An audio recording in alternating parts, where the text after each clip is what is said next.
Hello everyone, my name is Luke, and welcome to the fourth battle, probably the third video, coming out of turn 19, the most crazy turn yet. Today we've got the first in a possible series of battles, where Panzer Division Treshkomeyer and FSG 19 have gone on the offensive against Historia, running first into Lighthouse 01 Justice, which you see before you, who were sent to intercept this force. But should they survive, they'll then face off against, I think, Golem Squadron, as well as Auschwitz Airfield, and then Jericho, and then House Harlaw and Harlaw Rangers, and then close to Gdansk. I don't think they'll actually engage. But if they survive, that is the fate that awaits them, and I really doubt they're going to reach Gdansk. So, with that intro done, yeah, here we've got Treshkomeyer and FSG 19 versus Lighthouse 01 Justice for the live version of this battle, but I'll just be doing post-commentary for the rest. Mainly just because I didn't want to repeat that absolutely massive monologue that I delivered to start this off about the possible battles that would get involved. In this case, though, there were no extra battles needed, just the one. But that may, of course, be spoilers. You can do some pretty cool looking missiles coming in from the drones that do some really good work against these tanks, even if that one right there hasn't been disabled just yet. Quite a few have been AI deaded, or damaged enough to no longer be important in the battle.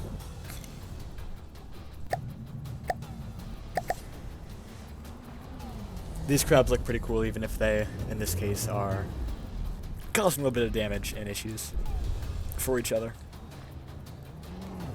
They're pretty distinctly divided into two sections though, and neither of them have enough space between them.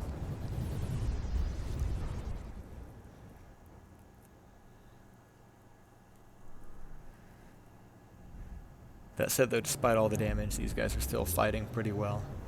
They were firing fairly infrequently during the battle, but now that we're at full speed, they've got a pretty decent fire rate. And their missiles will be responsible for a lot of the damage as time goes on.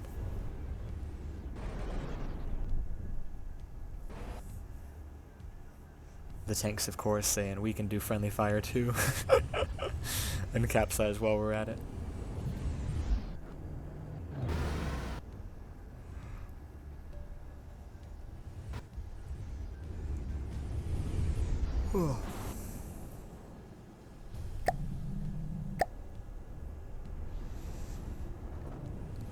These battles get so chaotic when there's so many small vehicles. I'm definitely going to need to provide some incentives to avoid that in future.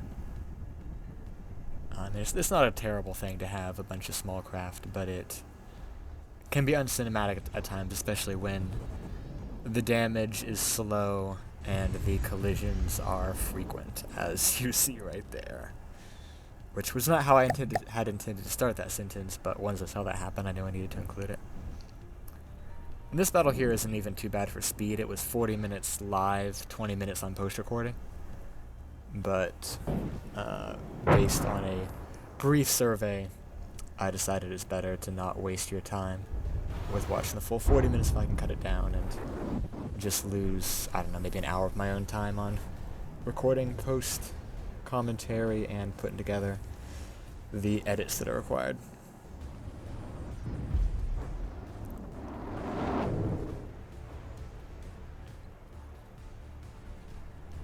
That thing just got massacred right there. I assume something important on the inside got blown up, maybe ammo, maybe the engine compartment. I don't often tear apart these builds as much as I should to check for compliance, so I don't know necessarily what is exactly in them that causes explosions and fatal flaws and whatnot. For Season 2, I plan to have a system with like a dedicated blueprint review team, and also with like dedicated regional assistant moderators who will be more informed about their specific region than I ever could be about the whole of the map. Here we're checking casualties, and it looks like there's really not that many drones left. The big guy obviously got lasered almost instantly, or got killed almost instantly by missiles. I think it was by missiles anyways. But the remaining couple drones are still going to put in some pretty good work as time goes on.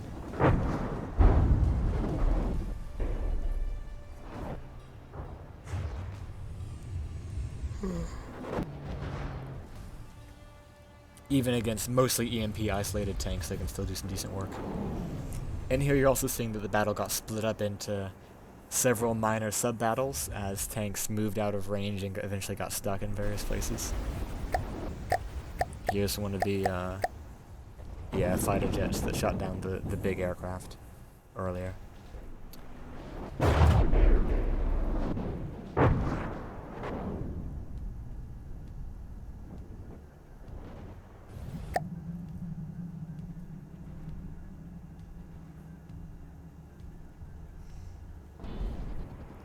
Tanks are still going pretty strong, but their ability to shoot back against the aircraft is quite limited, and they haven't focused on the crabs very much. So you can see all the crabs are still chilling over there. There's five crabs and then one downed drone. And I think that downed drone contributed some of the most important missiles in this battle, even though I didn't follow them in particular. But I know the drones have pretty good missiles, and that was one of the few things that actually had missiles targeting the right things. A lot of the missiles just targeted craft that were way out of range for some reason. FTD missiles are annoying like that at times.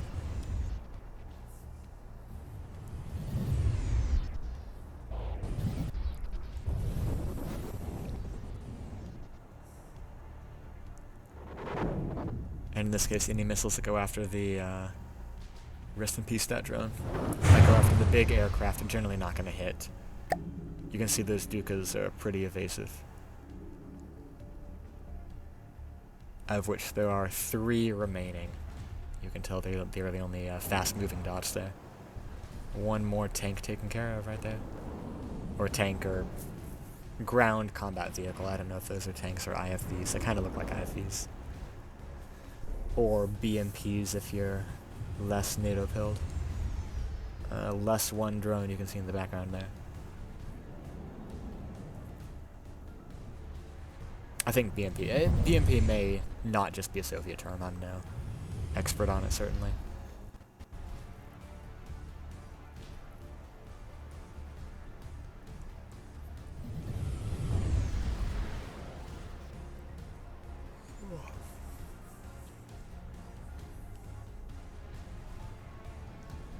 One more drone taken out in the background. Looking at this now, we can see only one airborne drone and one downed drone remain. And that one just got crashed. One tank less, though. Actually, I think I was wrong earlier. This is a battle that will require a follow-up from Historia as these forces continue on. I guess we'll see, though. You're in as much suspense as I am, because I don't remember this battle very well because it happened a couple weeks ago. At the time I was recording anyways. Now this is a fun looking vehicle because it lost the rear wheel on both sides. So it looks like a silly Italian light tank or something.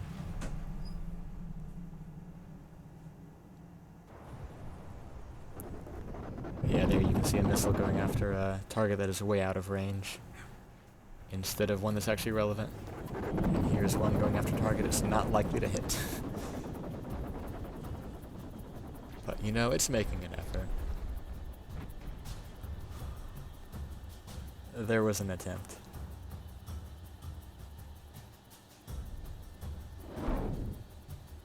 But even if it did have the range, there's no way those things are going to hit an aircraft that dodgy. I feel like in some ways I failed to regulate very well the evasion that I wanted to. But all the cases where the evasion was a little bit sketchy, they were at least close-range vehicles. I don't think there's ever been any long-range evasion that's totally toxic, which is certainly worse. It's bouncing around at 3 kilometers. Compared to something that's always within Pretty easy gun range, even if your guns may not be totally accurate. More stomping. I suspect those rams on the end of the legs really don't help there. Collisions. One more tank just got gutted right there. Some really good decoration work on those guys. I like even the use of the belt texture on the back. I'm not sure what it's meant to represent, but it does look pretty good. And here's that down drone from earlier. Just looks like it perfectly got its jet exhaust, another jet component sniped out.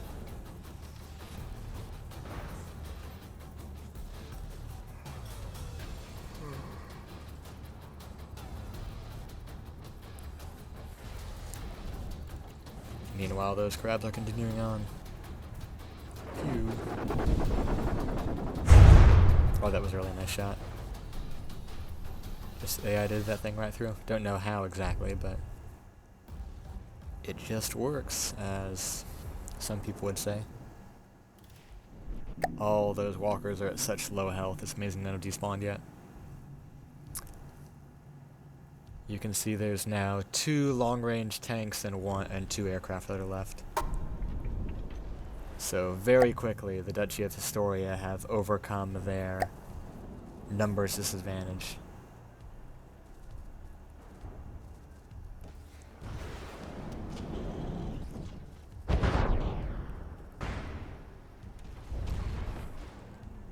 Even if it costs them all of their drones and the better part of all their walkers to do it.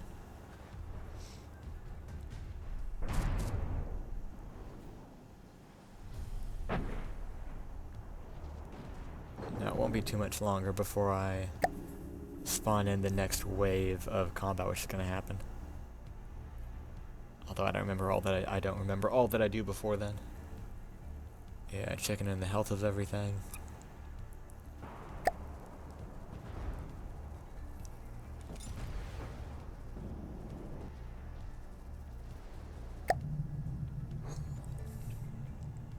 We can see it's just 3 tanks, only one of them actually at close range, and the 2 aircraft left.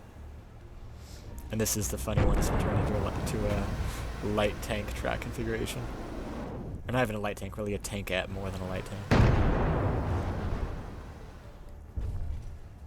I think those things at the back of there are protected air intakes or exhaust for the engine, based on location. If they were up front, I'd say that they were cupolas for providing view slits. I guess maybe they could be if that's an IFV.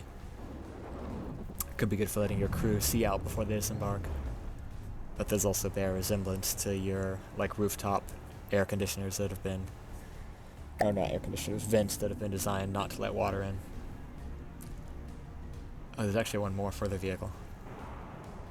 Didn't even notice that guy. And the drone does still live on.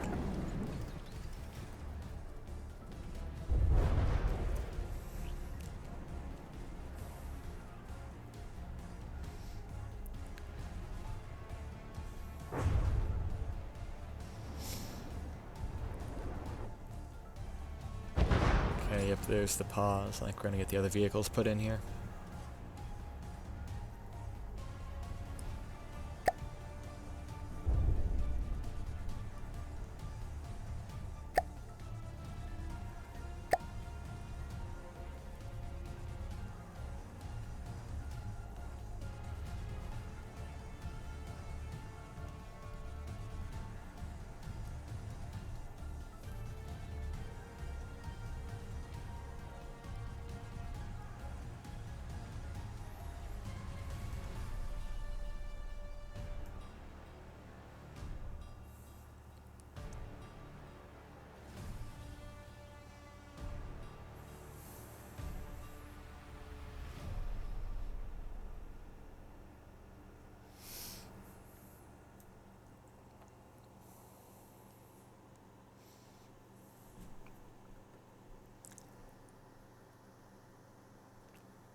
Here we are with the reinforcement squadron of 5 ghosts and 6 Tajfuns.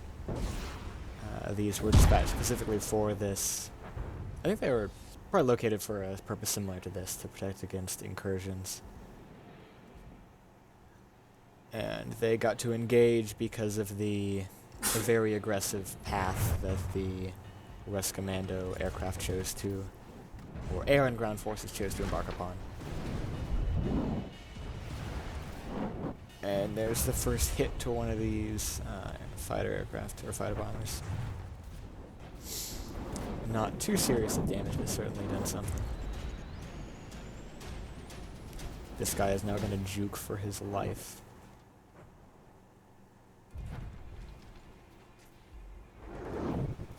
But it can only last so long when there's that many missiles in the air. And I noticed as well during the earlier part of this recording that, yep, there's one thing gone, that these aircraft have a tendency to stall out. Yep, only 2 left now. Tend to stall out when they're doing very evasive turns, and that is certainly not good for them when there's this many missiles in the air, because it'll mean they'll be able to dodge some, but other ones will get close to them because they're hardly moving at all. It means that even the wonkiness of target prediction won't be able to mess missiles up too badly. And loitering in one small area is never good for you when there are munitions in the air. There's 2 craft taken out. From the Historian side, both, I think.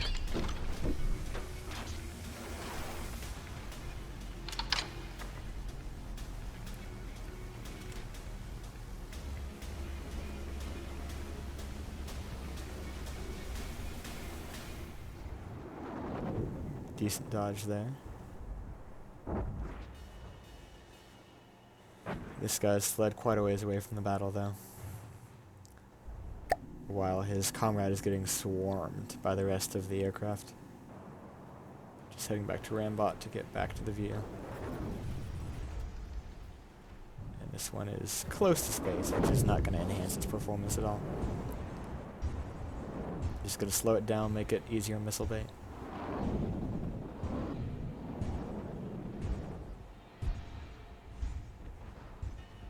Just a matter of time.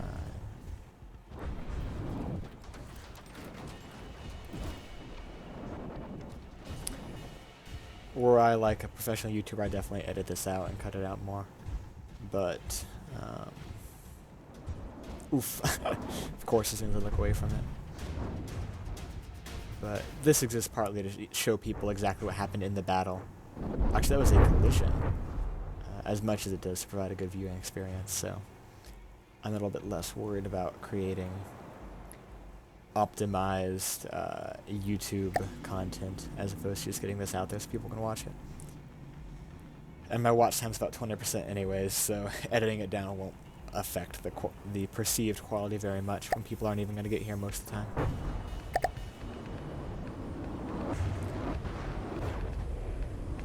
Which, yeah, I understand this is mostly content. The 20% still wild that people's attention spans are regularly that short. I will try to, at least on one video, include Subway Surfers. If anyone's made it this far in the video, feel free to clip that, put it in quotes, mention it in general, what have you. But try to hold me accountable. I'll put Subway Surfers in at least one of the videos.